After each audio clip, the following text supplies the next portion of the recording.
अरे मिश्रा, वो तेरी जोड़ी था आरती जोशी, मर्डर हो गया उसका।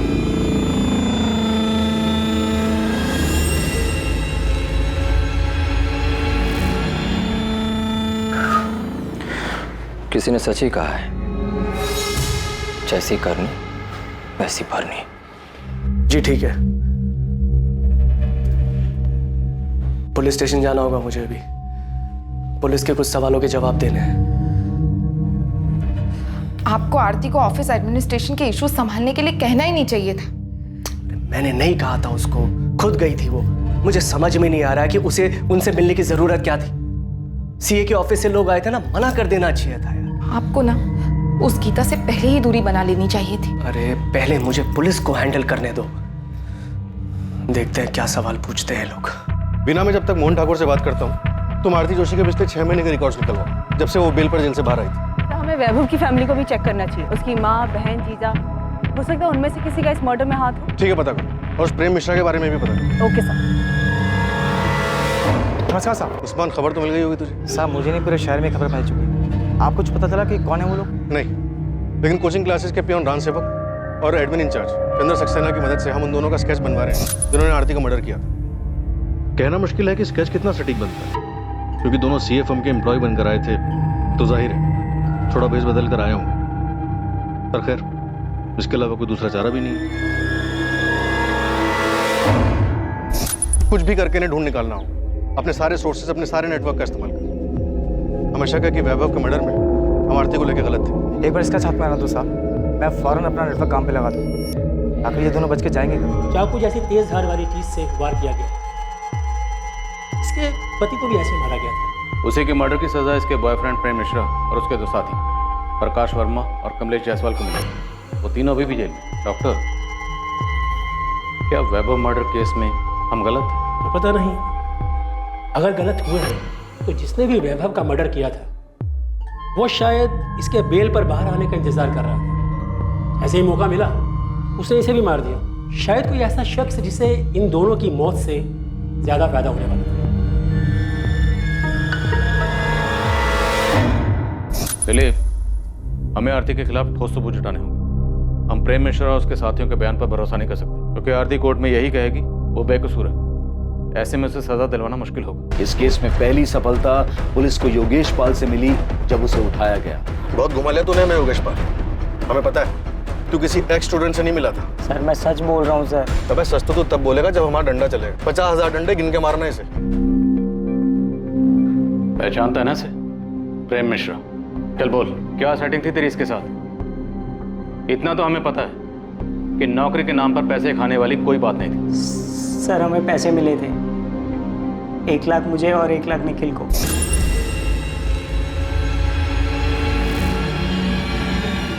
किसने दिए थे? प्रेम मिश्रा ने? हाँ सर। तो मतलब ऐसा कोई एक्स स्टूडेंट था ही नहीं जिसे तू रेस्टोरेंट में मिला था? नहीं सर। पुलिस स्टेशन में जो फोन आया था वो किसने किया था? मैंने किया था सर। मैं वो हूँ जिसका कोई चेहरा नहीं है, उन लाखों करोड़ों में से एक जो बेरोजगार घूम रहा है। क्या इस सब का वैभव जोशी के एबी कोचिंग सेंटर से कुछ लेना देना? जब बिना रोजगार कोई भूखा मरता है ना, वो भी 1 लाख रुपए भर के, तब उसकी परेशानी किसी को नहीं दिखाई देती। पर अब मैं निश्चिंत हूँ, क्योंकि अब आपके पास भी एक परेशानी है, ये जानने की कि जिसने मुझे परेशान किया उसके साथ क्या हुआ, क्यों हुआ। सर मैंने वैभव सर को नहीं मारा सर। सर मुझे और निखिल को 1-1 लाख रुपए मिले थे सर। सर उस दिन जब आप कोचिंग सेंटर आए थे ना सर, तो हमने पहले ही प्लान बना लिया था कि निखिल वो पैसे लेकर नौकरी देने वाली बात उठाएगा और मैं आपको वो पुराने स्टूडेंट की कहानी सुनाऊंगा। योगेश, तू पुलिस को फोन करेगा। उसके बाद जब पुलिस पूछताछ के लिए स्टडी सेंटर आएगी तो निखिल तू पैसे लेकर के नौकरी देने वाली बात को हवा देगा। फिर तू पीछे से पुलिस के पास जाएगा और आग में घी डालेगा कि तुझे एक स्टूडेंट मिला था, और उन्हें हिंट देगा कि वैभव को शायद उसने मारा। तुमने और निखिल ने प्रेम मिश्रा से पैसे लिए, उसका काम किया, और अब कह रहा है कि तुझे नहीं पता। सर मुझे सचमुच नहीं मालूम सर कि उस मिश्रा ने वैभव सर को मारा है या नहीं, पर सर इतना पता है कि उनका कुछ हाथ है इसमें। कुछ हाथ होना भी जुर्म होता है, और जितना तेरा और निखिल का है ना, वो भी जुर्म है। सर गलती हो गई सर मुझे पैसे की जरूरत थी सर, मुझे माफ कर दो सर, गलती हो गई सर।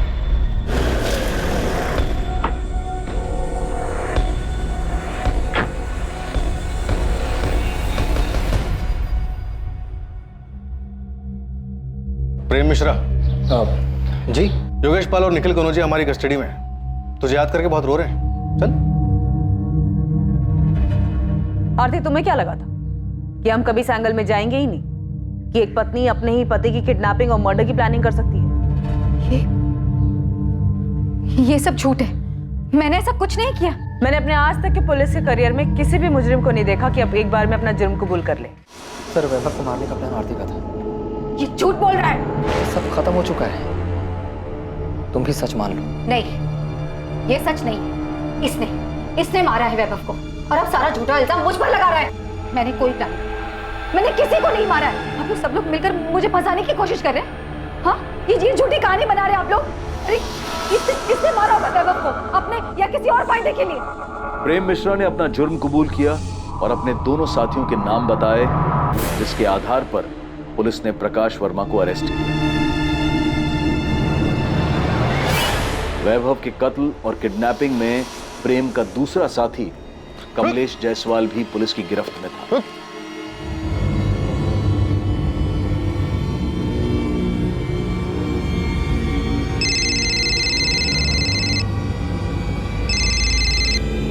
हेलो, अभी तक पहुंचे क्यों नहीं? वैभव स्टडी सेंटर से निकलने वाला। हाँ, बस पहुंच रहे हैं, पास में ही है। याद रखना, सिर्फ वैभव को उठाना है, उसे ही मारना है। हमको अच्छे से पता है क्या करना है, तुम टेंशन मत लो, सब ठीक से हो जाएगा। झूठ बोल रहा है ये। हाँ, हमारा अफेयर चल रहा था। मैंने इसे उस रात कॉल भी किया था, लेकिन वो कॉल किसी किडनैपिंग या मर्डर प्लान के लिए नहीं था। सर, ये झूठ बोल रही है। ये सारा प्लान इसी का था। यही मेरे पीछे पड़ी थी कि वैभव को मार देते हैं। किडनैपिंग से लेके मर्डर का पूरा प्लान इसी ने बनाया था।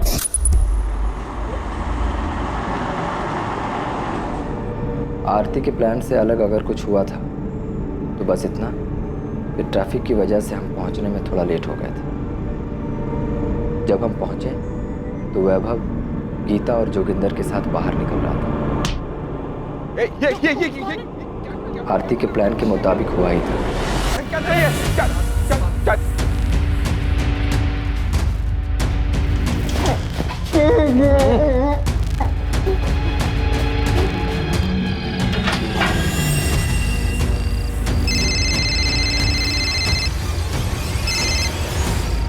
प्रेम, काम हो गया?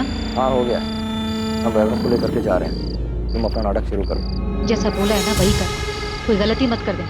अरे हाँ मेरी जान, तुम टेंशन मत लो, सब वैसे ही होगा।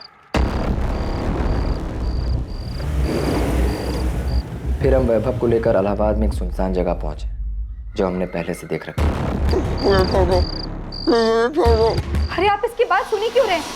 मैंने कोई प्लान नहीं किया। झूठ बोल रहा है ये। सर, झूठ मैंने ये बोल रही हूँ। और सर, वैभव को मारने के बदले इसने मुझे 12 लाख रुपए देने का और मुझसे शादी करने का वादा भी किया था। पूछे इससे।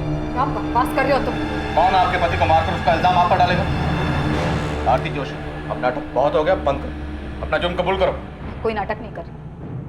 मैंने कोई प्लान नहीं किया। नहीं मारा है मैंने वैभव को। प्रेम मिश्रा ने झूठ बोलकर मुझे फंसाने के पैसे लिए हैं।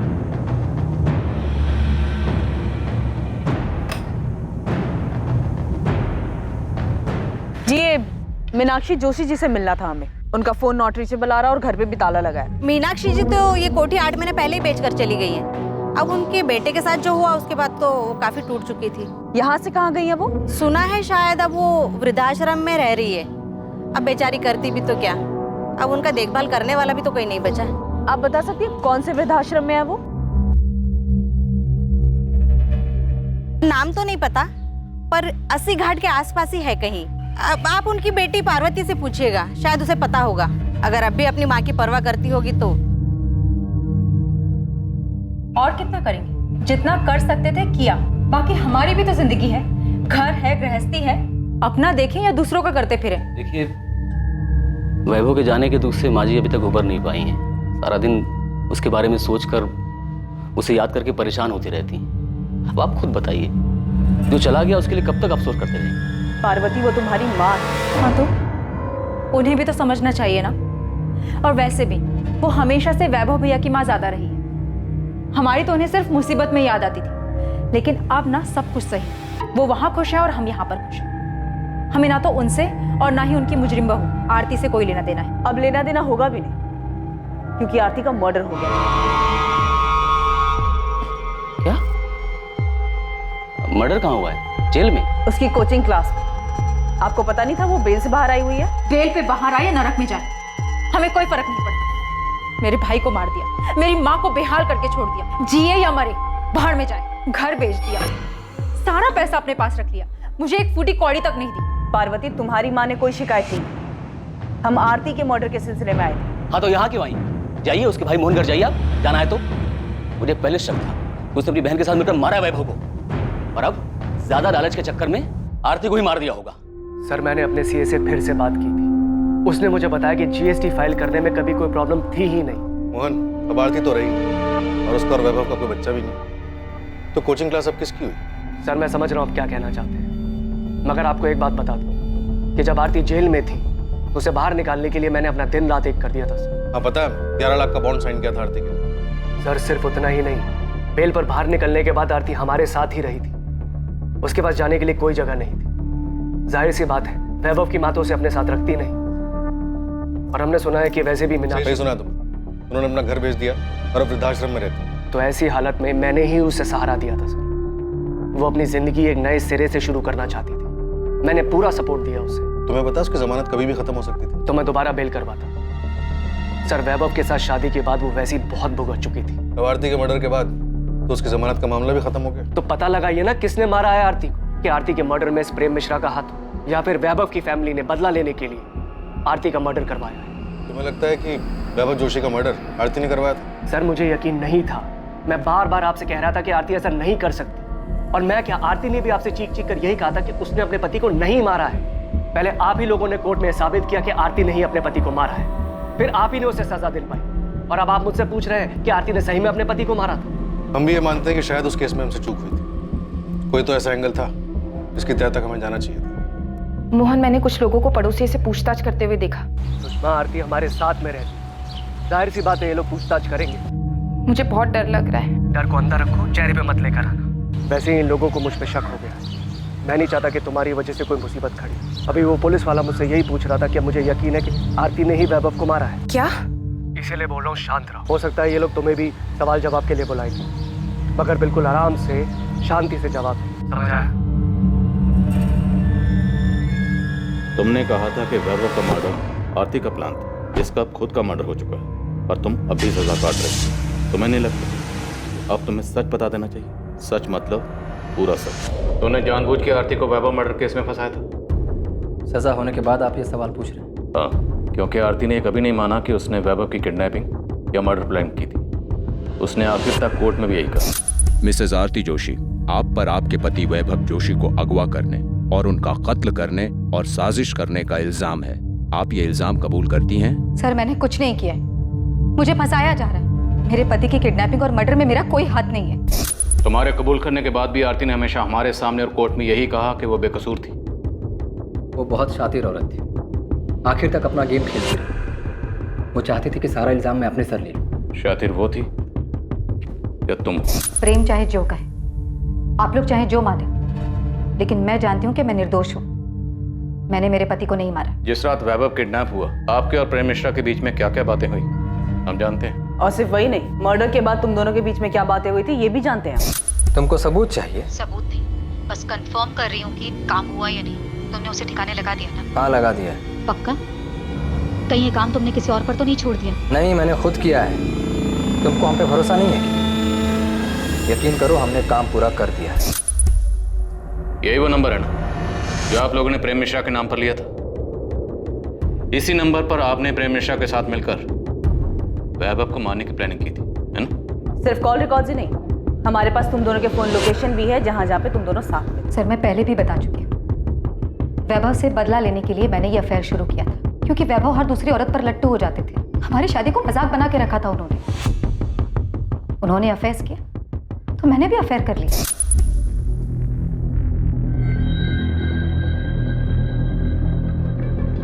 मैं जब प्रेम के साथ थी तब भी मुझे अच्छी तरह पता था कि वैभव मेरा पीछा कर रहा है, मुझ पर नजर रख रहा है। मैं वैभव के चेहरे पर वही दर्द, वही तकलीफ देखना चाहती थी।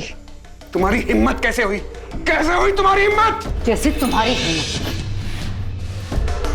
तुम्हें अगर हर दूसरी औरत के साथ सोने से पहले ना मेरी मंजूरी की जरूरत नहीं है ना, मुझे भी किसी के भी साथ सोने के लिए तुम्हारी मंजूरी की कोई जरूरत नहीं है। उस प्रेम को तो छोड़ूंगा नहीं मैं। उसकी नौकरी तो गई, उसकी भी जान जाएगी, देखना तुम। मैं भी ललिता को मारना चाहती थी, अब गीता को मारना चाहती हूँ। औरती अपनी हद में रहो तुम। हद में तुम रहो अपनी। तुम्हें क्या लगा? हाँ, सिर्फ तुम मुझे तकलीफ पहुंचा सकते हो। मैं तुम्हें बर्बाद कर दूंगी, समझे तुम? मुझे पता ही नहीं चला कब वैभव से बदला लेते लेते मैं प्रेम को सचमुच पसंद करने लगी थी। वैभव के मना करने के बावजूद मैंने प्रेम के साथ रिलेशनशिप कंटिन्यू किया। तो आपको पता था कि वैभव और गीता का अफेयर था? सिर्फ गीता नहीं, बल्कि मुझे उनके सारे अफेयर्स के बारे में पता था। हमारा बच्चा ना होने की वजह मैं नहीं बल्कि वैभव थी। मैंने फिर भी उनकी इस कमी को इग्नोर किया। क्यों? क्योंकि मैं उनसे प्यार करती थी, एक खुशहाल जिंदगी चाहती थी।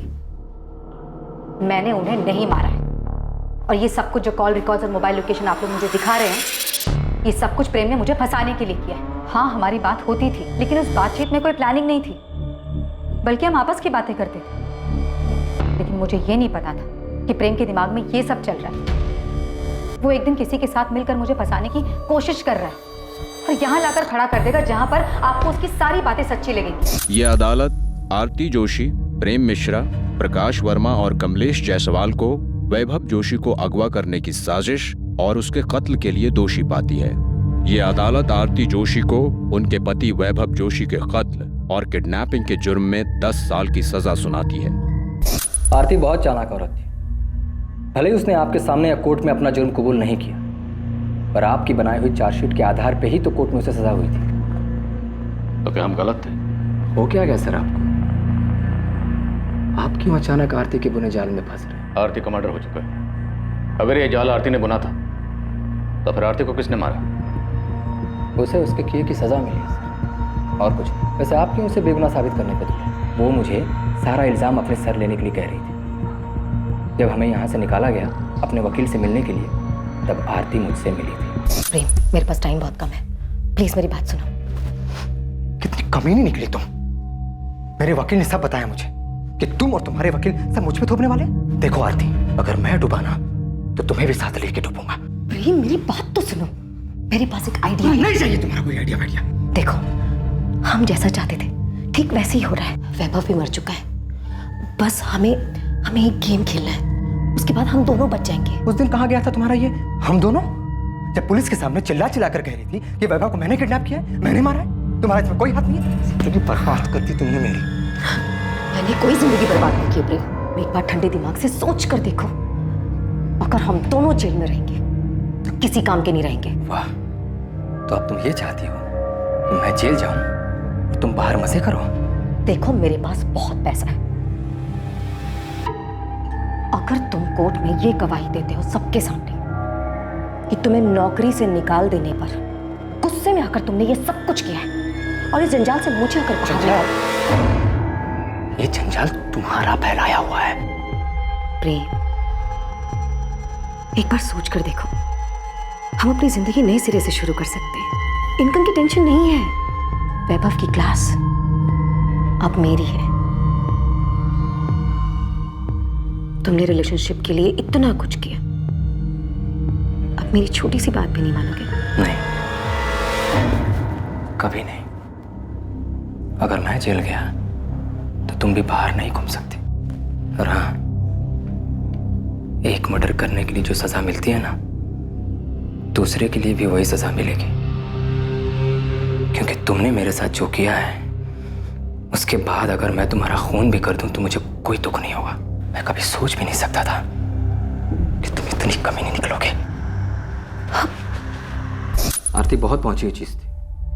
उसने अपने पति का मर्डर प्लान किया और मुझे भी उसका हिस्सा बना लिया, और मैं बेवकूफ उसके जाल में फंस भी गया। तुम्हारी बेल तो पहले भी ना होती, अब आरती के मर्डर के बाद तो और नहीं होगी, इसलिए कहानियां बनाना बंद कर। अब आपको मेरा सच भी कहानी लग रहा है?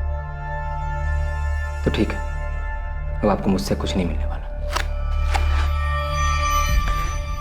और हाँ, अगर आपको लगता है कि मैं यहाँ जेल में बैठ करके वहां आरती का मर्डर करवा दिया, तो यही सही, क्योंकि अब मुझे कोई फर्क नहीं पड़ता है। बल्कि मुझे तो इस बात की खुशी है कि वो कमीनी मर गई। अब इतना बताया तो ये भी बता दो कि तुमने वैभव जोशी को मारा और आरती को फंसाया। अगर ऐसा है भी तो क्या? आरती को वैभव मर्डर केस में सजा हो चुकी है और अब तो आरती भी मर चुकी है। प्रेम मिश्रा, वैभव के मर्डर और आरती के मर्डर का मास्टरमाइंड आरती का भाई मोहन ठाकुर है। उसने तुमसे प्रॉमिस किया है कि वो तुम्हें पैसे देगा और जेल से बाहर निकालेगा। कमाल कर दिया सर आप। ये सवाल आपको 2 साल पहले पूछना चाहिए था ना। उस वक्त ये एंगल हमारी नजर से छूट गया था। बोलो, क्या मोहन ने फंसाया था आरती को? ये बात सच है सर। मोहन सर नहीं चाहते थे कि आरती फिर से क्लासेस ज्वाइन करे। मोहन ने कोचिंग सेंटर पूरी तरह अपने कब्जे में ले लिया। पता नहीं सर, पर मैंने एक बार मोहन सर को बात करते हुए सुना था, तब मुझे भी उनकी बात सही लगी थी। तुम्हें समझ में नहीं आ रहा है कि हमारे इंस्टीट्यूट के लिए कितना बुरा है ये। भले तुम बेल पर बाहर हो, मगर दुनिया ये नहीं बोलेगी कि तुम्हें कन्विक्टेड मुजरिम हो। भैया आपको भी यही लगता है? मुझे क्या लगता है क्या नहीं लगता उससे कोई फर्क नहीं पड़ता। दुनिया को तो यही लगे ना, एक लड़की जिसने अपने पति को मार दिया वही ये क्लासेस चला रही है। आरती, ये एक इंस्टीट्यूट है, दिस इज बिजनेस। आप अच्छी तरह से जानते हैं कि मुझे फंसाया गया था। मेरी भी एक लाइफ है। हाँ लाइफ है, मगर कानूनी तरीके से जेल के अंदर। बस भैया, ये क्लास मेरी है और वैभव के बाद उनके शेयर भी मेरे, और आपका शेयर सिर्फ 25%। सो प्लीज मुझे ये बताने का आपके पास कोई हक नहीं है कि मैं क्या कर सकती हूँ और क्या नहीं।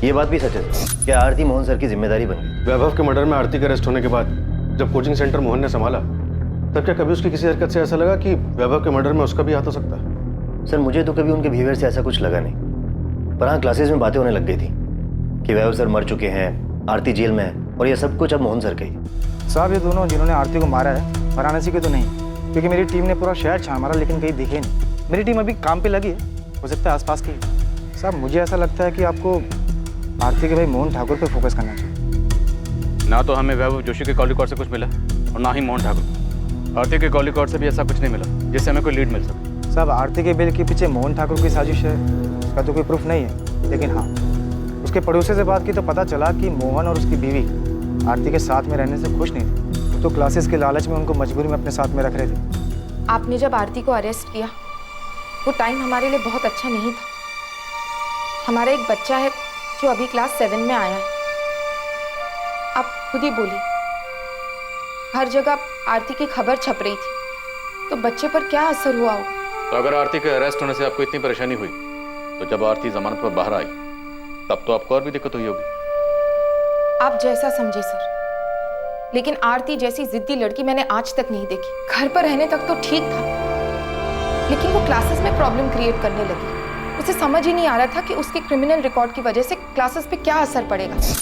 एक काम करते हैं, आपके 25% शेयर की आने वाले 5 साल की जो इनकम बनती है ना, वो मैं आपको पे कर देती हूँ, ठीक है? आरती, इतना आसान नहीं है ये। शेयर दोगी तुम? 2 साल जब तुम पर तुम्हारे पति के मर्डर का केस चल रहा था ना, और फिर तुम्हें सजा हुई, तो यही थे जिन्होंने क्लासेस संभाली थी। ये बात बार बार बोलकर आप मुझे क्या जताना चाहती हैं? आप दोनों ने मिलकर बहुत बड़ा महान काम किया है मुझ पर। वो क्लासेस मैं और मेरे पति मिलकर चला रहे थे। वही पति जिसका तूने खून कर दी। एक नंबर का घटिया और एहसान फरामोश इंसान था वो। बुरा मत मानो, तुम भी ना कुछ कम नहीं हो। आरती, तुम्हें पता भी है तुम्हारे यहाँ रहने से हमें क्या क्या सुनना पड़ता है? उस वक्त भी लोगों ने हमें न जाने क्या क्या कहा था। वाह, आपको तो सब याद है, लेकिन ये याद नहीं होगा कि पति का मर्डर करने वाली उसी औरत की क्लासेस की कमाई पर आप ऐश कर रही हो। लेकिन हाँ, मेरे यहाँ रहने और क्लासेस ज्वाइन करने से आप लोगों की जिंदगी तबाह हो जाएगी। तुम्हें यहाँ पर रहने से कौन मना कर रहा है? तुम रहो ना यहाँ पर, तुम्हारा ही घर है। हम बस इतना चाहते हैं कि तुम क्लासेस से दूर रहो। हमने आरती को कितना समझा, लेकिन उसने हमारी एक नहीं सुनी। क्लासेस जाना छोड़ा नहीं उसने। आपके पति मोहन ठाकुर? मेरे पति आरती के बड़े भाई, क्लासेस शुरू करने में उन्होंने ही उसकी हेल्प की थी, जिसके बदले मोहन को कोचिंग के प्रॉफिट में शेयर मिलता है। हाँ, तो ये उनका हक बनता है, लेकिन मेरे पति लालची इंसान नहीं है कि क्लासेस के लिए अपने जीजा और बहन का मर्डर करवा देंगे। सुषमा जी, हम यहाँ सिर्फ आरती के मर्डर की बात कर रहे हैं। आपके पति ने वैभव जोशी का मर्डर किया या नहीं किया, ये तो हमने पूछा ही नहीं। तो आप खुद कह रहे हैं। हाँ, वो तो मैंने यूं ही बोल दिया। हो सकता है ये लोग तुम्हें भी सवाल जवाब के लिए बुलाए, मगर बिल्कुल आराम से शांति से जवाब। बोल दिया क्योंकि आप उन पर इल्जाम लगाए जा रहे हैं। इल्जाम तो हमने लगाया ही नहीं सुषमा। क्या वैभव जोशी का मर्डर आपके पति मोहन ठाकुर ने करवाया और अब आरती का मर्डर क्यों नहीं करवाया? नहीं सर, ऐसा कुछ भी नहीं है।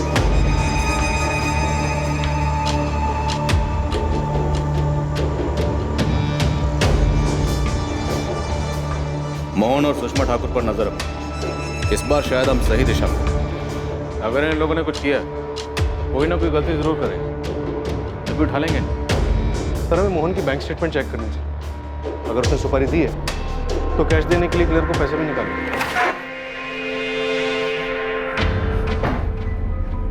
कैसा रहा? सब ठीक था ना? नहीं, मैं डर गई थी। पता नहीं कि क्या बोल दिया मैंने। क्या बोल दिया? मैंने घबराहट में बोल दिया कि तुमने ना वैभव को मारा है ना आरती को। अरे सुषमा, मैंने तुम्हें सब कुछ तो समझा के भेजा था। हे यार।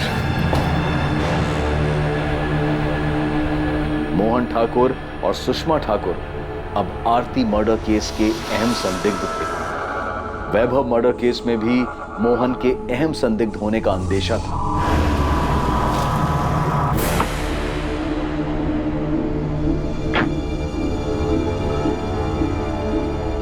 प्रेम मिश्रा से भी लगातार अलग अलग तरीके से पूछताछ की गई, इस उम्मीद में कि शायद प्रेम से कोई लीड मिल पाए जिससे वैभव और आरती मर्डर केस में मोहन की भागीदारी का पता चल सके। सर, मोहन ठाकुर के पर्सनल अकाउंट से या एवी सेंटर के बैंक अकाउंट से पिछले 3 महीने में कोई भी बड़ी रकम नहीं निकली। पेमेंट की नहीं गई होगी, करने वाला होगा। सर, सुपारी किलर इतने दिनों तक पैसों का इंतजार नहीं करता। कुछ ना कुछ एडवांस तो दिया होगा। पुलिस मकसद और दिशा खोजने की कोशिश कर रही थी, तभी उनके पास एक फोन आया जो आरती मर्डर केस में उन्हें एक क्लू देने वाला था। हेलो, आपको कभी पता नहीं चलेगा कि आरती जोशी की सुपारी किसने दी थी। जानता हूं। तो ये बता कि तूने फोन क्यों किया? ये कंफर्म करने के लिए कि हमें कुछ पता चला है या नहीं चला? ये बताने के लिए कि तुम लोग कातिल के बहुत करीब होकर भी बहुत दूर हो, उस तक इतनी आसानी से नहीं पहुंच पाओगे जैसे वैभव जोशी मर्डर केस में नहीं पहुंच पाए थे। अच्छा लगा सुनकर कि तुझे सब कुछ अच्छी तरह से पता है, लेकिन फोन करने की जहमत क्यों की? क्योंकि मैं चाहता हूं कि इस बार तुम लोग किलर तक जल्दी पहुंच जाओ। बता हमें क्या करना चाहिए? फिर क्लू दे। सिर्फ क्लू नहीं, मैं तुम्हें मर्डर करने वाले का नाम दे रहा हूं, प्रेम मिश्रा।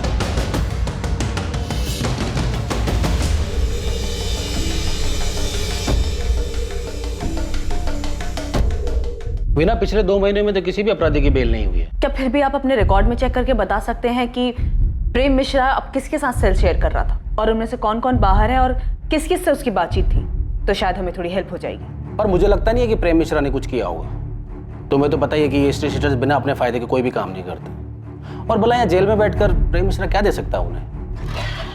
सर, फोन इलाहाबाद के पीसीओ से किया गया था, लेकिन पीसीओ वाले को याद नहीं है कि फोन किसने किया था। इस तरह अचानक से फोन आना, प्रेम मिश्रा का नाम लेना, वैभव जोशी मर्डर केस की याद दिला रहा। याद है वो नौकरी के नाम पर झांसा देने वाले रैकेट की इन्फॉर्मेशन के लिए फोन आया था जो योगेश पाल ने हमें गुमराह करने के लिए किया था? सर, एक कॉल भी वैसे ही लग रहा है जैसे वैभव जोशी मर्डर के टाइम पर आरती से गुमराह करने के लिए हमें किया गया था, लेकिन इस बार शायद मोहन ठाकुर से डाइवर्ट करने के लिए किया गया। नहीं सर, मोहन ठाकुर नहीं लग रहा। सर, वैभव जोशी के टाइम पर आरती हमारी प्राइम सस्पेक्ट नहीं थी और उस वक्त हमें गुमराह करने का मकसद था कि हमारा ध्यान अपने प्राइम सस्पेक्ट से आरती की तरफ न जाए। और शायद इस बार भी कातिल हमारी प्राइम सस्पेक्ट लिस्ट में नहीं है।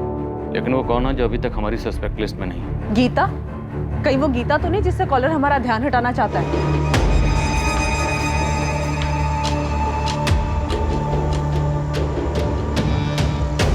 गीता ने वैभव के मर्डर का बदला लेने के लिए आरती का मर्डर कर दिया। सर, गीता और वैभव अफेयर में वो शायद शादी करने वाले थे, लेकिन उसके पहले ही वैभव का मर्डर हो गया। तो जब आरती को बेल मिली तो गीता ने अपना बदला लेने के लिए उसका मर्डर करवा दिया होगा। आरती को बेल किस ग्राउंड पर मिली थी? हेल्थ ग्राउंड पर सर। उसे अर्थराइटिस था। दिसंबर 2018 में आरती को जेल हुई थी। उसके भाई मोहन ने जनवरी 2019 से बेल के लिए ट्राई करना शुरू किया। आरती को फाइनली बेल मार्च 2019 में मिली।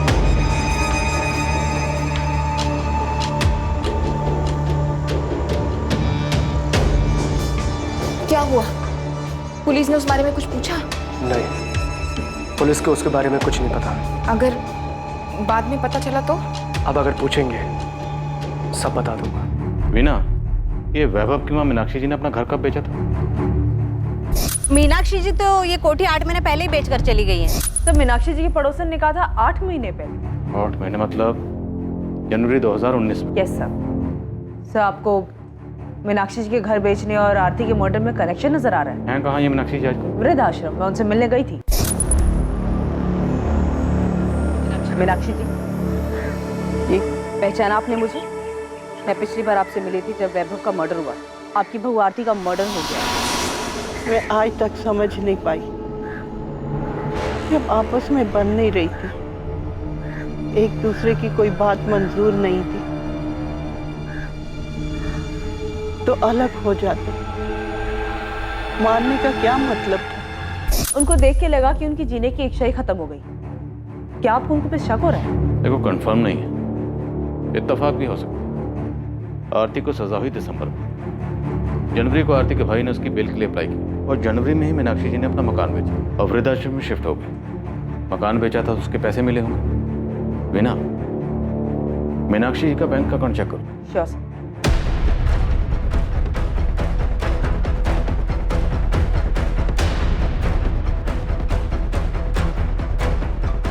उस्मान, मीनाक्षी जोशी के कॉल रिकॉर्ड्स नहीं है क्योंकि वो फोन यूज ही नहीं करते। सर, बिना फोन के कोई कॉन्टैक्ट प्लेयर को सुपारी कैसे देगा? हम मीनाक्षी जोशी के दामाद किशोर और बेटी पार्वती के कॉल रिकॉर्ड्स देख रहे हैं। उनके दामाद का कहना है कि वो और वैभव पहले दोस्त थे, बाद में रिश्तेदार बने। हम दोनों एक दूसरे के बहुत करीब थे। मैं तो वैभव को तब से जानता था जब हमारा रिश्ता बना भी नहीं था। लेकिन ये पार्वती और किशोर तो मीनाक्षी को देखने तक नहीं जाते। तुम दोनों पर नजर रख, कभी कभी तीर अंधेरे में भी निशाने पर लग जाते। मैं मूर्तिगंज पुलिस स्टेशन से assistant sub inspector Veena Shukla बोल रही हूँ। मुझे एक अकाउंट की डिटेल जल्द से जल्द चाहिए। मैं रिक्वेस्ट मेल कर दे रही हूँ, थोड़ा जल्दी कीजिएगा।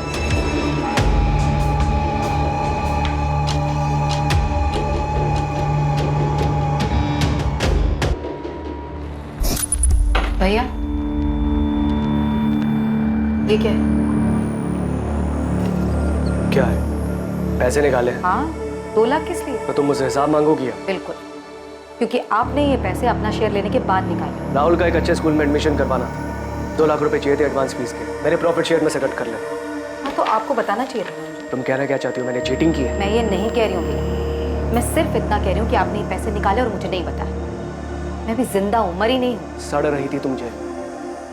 मैंने दिन रात एक कर पैसा खर्च करके तुम्हें जेल से बाहर निकाला और तुम मुझ पर, अपने बड़े भाई पर चढ़ रही हो। तुम ये बात घर पर आकर भी कर सकती थी ना, वहाँ क्लासरूम में करने की क्या जरूरत थी? और अगर तुम भूल गई हो तो मैं याद दिला दूं कि तुम्हारे भैया ने भी क्लास में पैसे लगाए। भाभी, वैसे भी ना भैया का बिजनेस ठप पड़ा हो, तो ये सारे खर्चे जो चल रहे हैं ना, वो क्लासेस के पैसों से ही चल रहे हैं। तो ज्यादा एहसान जताने की जरूरत नहीं है मुझ पर। हाँ भैया, वैसे एक बात और, दोबारा आप कोई भी ट्रांजैक्शन करेंगे तो मुझसे पूछ कर ही कीजिएगा। फिर चाहे मैं जेल में ही क्यों, आप बिजनेस में शेयर होल्डर, मालिक नहीं।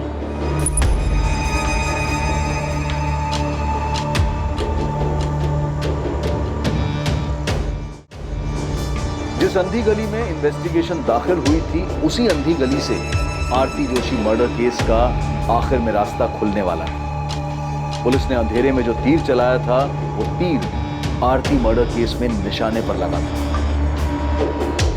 लेकिन इस सफलता से पहले एक उससे भी बड़ी सफलता इस केस में सामने आने वाली है। आसमान बोल, पार्वती और किशोर का कुछ पता चला? सर, वहाँ कुछ मिले या ना मिले, या तो पंटर मिले। ये वसीम बेग और बिलाल कुरैशी। कौन है ये दोनों? मैडम ने आप लोगों को बुलाया है।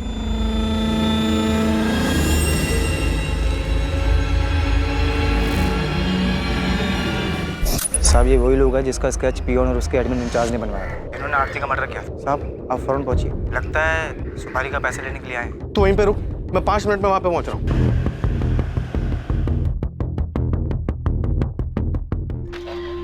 सर, आपका शक सही था।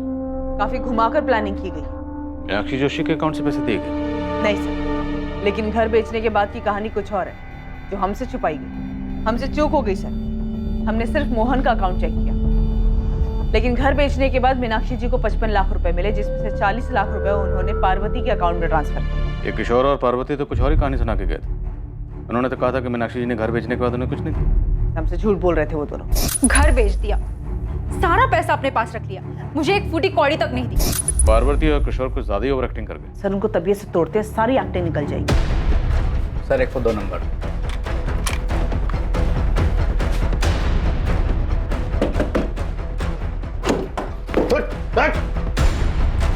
अकेला ठोकेगा या अपने पार्टनर के साथ? बुला वसीम को। वसीम! चलिए माँ जी, पार्वती और किशोर आपका पुलिस स्टेशन में इंतजार कर रहे हैं। बैलेंस पैसे लेने आए थे सर। तुम दोनों में से मुझे फोन किसने किया था? मैंने किया था सर, वो भी हमारे प्लान का हिस्सा था। एडवांस कितना मिला था? 4 लाख। और बैलेंस कितना था? 6 लाख सर। आज की तारीख फिक्स हुई थी बैलेंस लेने के लिए। ये 4 लाख है, बाकी 6 काम होने के बाद कल काम हो जाएगा। अच्छा, उसके सीए का नाम सुरेश पुजारी है। एक बार में याद हो गया था भाई, उसके जीएसटी का भी पता करके आए। तुम टेंशन मत लो, कल काम हो जाएगा।